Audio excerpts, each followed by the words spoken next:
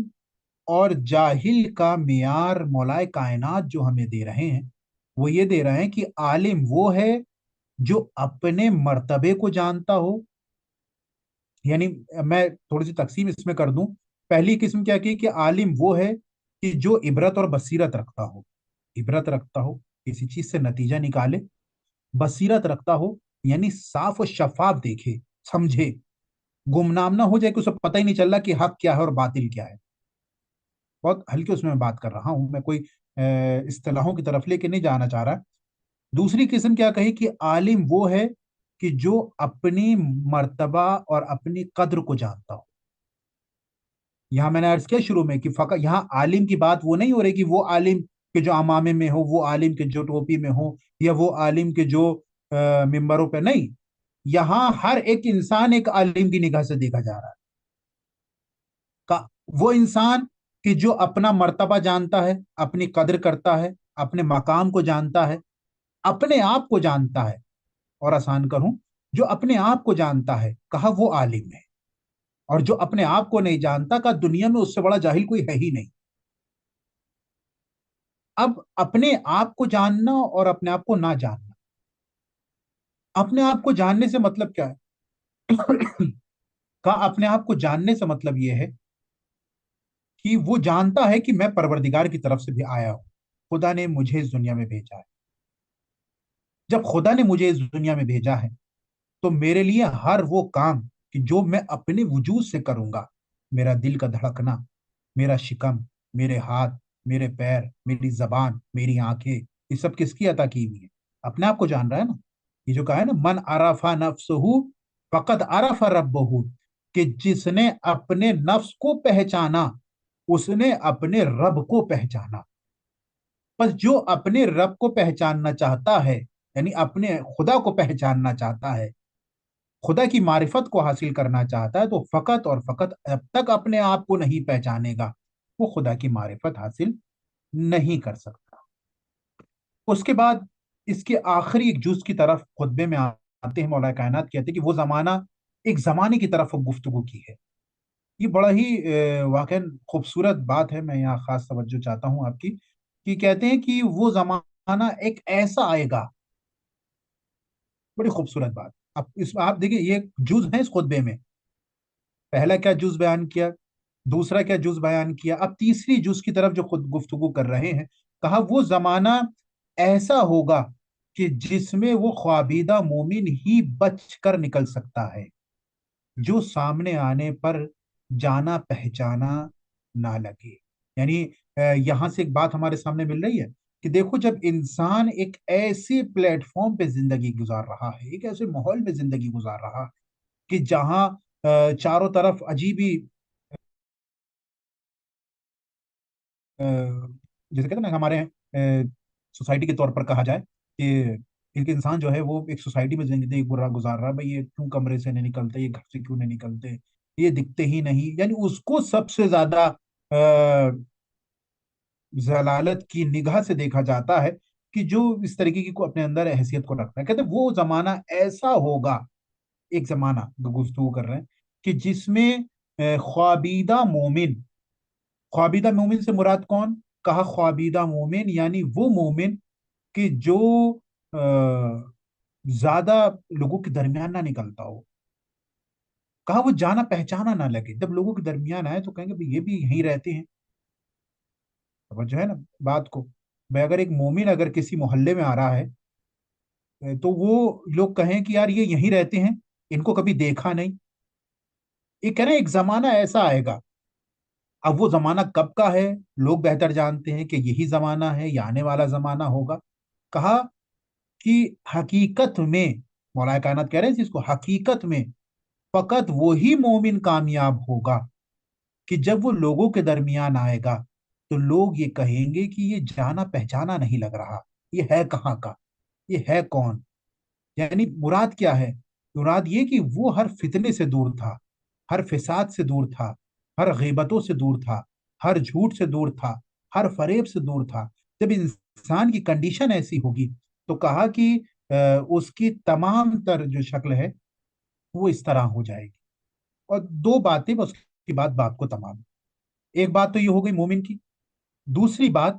جو آخری بات مولا کائنات نے اشارہ کی، ایک ہو گیا اس ایسا زمانہ آئے گا کہ جس میں ایک ایسا مومن ہوگا جو کامیاب ہوگا، جو پہچان جانا پہچان۔ دوسرا کون سا؟ کہا دوسرا یہ کہ وہ ایک دور ایسا ہوگا جس میں اسلام کا نام لینے والے تو ہوں گے لیکن اسلام کو جاننے والے نہیں ہوں گے۔ ان کے درمیان جو اسلام ہوگا نا، وہ در حقیقت حقیقی اسلام نہیں ہوگا۔ ان کے درمیان جو اسلام ہوگا وہ در حقیقت اصل اسلام نہیں ہوگا۔ ان کے پاس جو اسلام ہوگا وہ بالکل اسی طرح ہوگا جس طرح برتن کو الٹا کر دیا جائے۔ اگر کوئی برتن سیدھا ہو اور اسے الٹا کر دیا جائے تو کہا بالکل برعکس۔ اب یہ دو زمانوں کی طرف بات کی مولا کائنات نے، ایک وہ کہ جو ایسا زمانہ آئے گا کہ مومن پہچانے نہیں جائیں گے، دوسرا وہ زمانہ آئے گا کہ جس میں اسلام ایک الٹے برتن کی مانند نظر آئے گا، یعنی برعکس۔ جسے ہم اسلام سمجھ رہے ہیں، جسے ہم دین سمجھ رہے ہیں، جسے ہم حقیقت سمجھ رہے ہیں، در حقیقت وہ اسلام نہیں ہے۔ یہ واقع اکثر روایات ہیں، بہرحال ضعیف کی طرف تو نہیں جاؤں گا کہ میں ضعیف کہوں اس کو، لیکن کہا کہ جب امام کا ظہور ہوگا اور امام دین بیان کریں گے تو لوگوں کی زبان سے یہ جملہ نکلے گا کہ یہ جو بیان کر رہے ہیں وہ دین نہیں ہے، نعوذ باللہ، یہ چیز تو ہم نے آج تک نہیں سنی۔ بہرحال یہ باتیں مولا کائنات نے اس خطبے میں بیان کی کہ ہم واقعا اس کی طرف غور و فکر کریں تو ہمیں معلوم ہوگا کہ مولا کائنات نے یقیناً ہمیں یہ عبرت دی ہے، یہ بصیرت کے لیے ایک خطبے کی شکل میں آنکھیں دی ہیں کہ دیکھو تم اس کے ذریعے اپنے راہ کو تلاش کرنا اور حق کی طرف پڑھتے چلے جانا، تاکہ کہیں ایسا نہ ہو کہ تم ہماری محبت کو دل میں رکھے رہو لیکن تمہارے قدم ہماری محبت پہ نہ ہو، تمہاری زبان ہماری محبت پہ نہ ہو، تمہاری آنکھیں ہماری محبت پہ نہ ہو۔ تو یقین جاننا اگر ایسا ہوگا تو نہ محشر میں ہم شفاعت کریں گے، نہ قبر میں ہم شافی بن کر آئیں گے۔ بس بات میں نے تمام کی۔ پروردگار کی بارگاہ میں دعا گو ہیں، یہ ایام چونکہ ایام فاطمیہ کے نام سے مشہور ہیں پورے بہرحال دنیا میں، اور ان تاریخوں میں بہرحال جناب فاطمہ زہرا سلام اللہ علیہا کا ذکر مسلسل بی بی سے ہی متوسل ہوتے ہیں۔ پروردگار تجھے واسطہ ہے جناب زہرا سلام اللہ علیہا کا، جتنے بھی لوگ بیمار ہیں ان کو شفا کاملہ عطا فرما۔ پروردگار تجھے واسطہ ہے محمد والے محمد کا، جتنے بھی لوگ جو اولاد ہیں ان کو اولاد صالح عطا فرما۔ جتنے بھی لوگ پریشان حال ہیں، مقروض ہیں، اپنی جو بھی دلی شرعی حاجات اپنے دلوں میں رکھے ہوئے ہیں، پروردگار ان سب کی حاجات کو قبول فرما۔ ہمارے امام کے ظہور میں تعجیل عطا فرما اور ان کے انصار میں کا شرف حاصل فرما۔ والسلام علیکم ورحمۃ اللہ۔ بہت بہت شکریہ مولانا منظور علی نقوی صاحب آپ کا کہ آپ نے آج 101 اور 102 نمبر خطبے کا جو ترجمہ کیا ہے وہ بہت ہی اچھی طریقے سے کیا، اور واقعی میں آج کل ایسا کچھ ہمیں دیکھنے کو مل رہا کہ جیسے کہ ہم اسلام سمجھ رہے ہیں وہ اسلام نہیں ہے، اور بہت سی چیزیں ایسی ہیں جو واقعی میں مولانا نے آج سے 1400 سال پہلے اپنی اس کتاب نہج البلاغہ میں کہہ دی ہے، اور ہم آپ کے بہت شکر گزار ہیں کہ آپ اس کو بہت آسان لفظوں میں ہمارے نوجوانوں تک اور ہم تک پہنچا رہے ہیں۔ میں اپنے تمام نوجوانوں سے گزارش کروں گا کہ وہ اس جو ہمارے ترجمے ہیں انہیں ضرور دیکھیں اور اس پہ عمل کریں۔ انشاءاللہ اگلے بدھ کو پھر کسی نئے خطبے کے ساتھ ملاقات ہوگی، تب تک کے لیے خدا حافظ، بہت بہت شکریہ۔